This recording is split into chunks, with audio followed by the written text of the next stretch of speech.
เข้าโรงเรียนที่ไหนถึงจะทำใจให้ลืมเขาได้สนิทผู้ชายคนหนึ่งเดินเข้ามาในชีวิตสอนวิชารักจนฝังจิต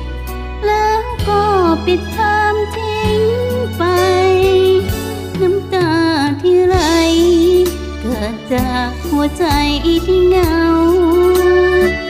รักเรียนชั่วคราวก็สอบผ่านได้โดยง่ายเมื่อเขาแปรเปลี่ยนฝึกเรียนวิชาเริ่มไว้พอถึงบทตัดเยื่อขาดใยหัวใจกับไม่แข็งพอเขาใช้ความหล่อเป็นสื่อล่อตอนมาสอนรักให้เกรดสูงมากยามจากจึงน้ำตาคลอสอนวิชารักวิชาลืมกับทิ้งติดรอผ่านหลายปศแก่รอไม่ได้เลยเราวิธีลืมเขา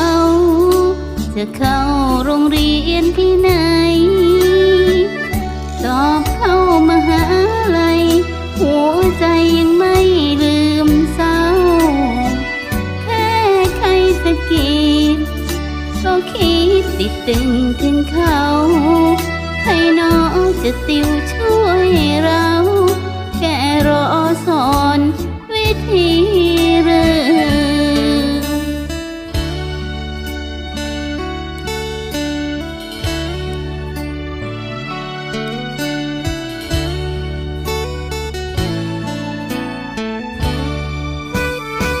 เขาใช้ความรอ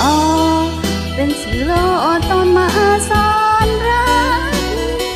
ให้เกรดสูงมากยามจากจึงน้ำตาคลอสอนวิชารักวิชาลืมกับทิ้งติดรอผ่านหลายปศ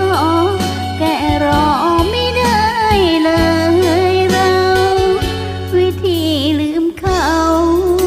จะเข้าโรงเรียนที่ไหนสอบเข้ามหาลัยหัวใจยังไม่ลืมเศร้าแค่ใครสะกิด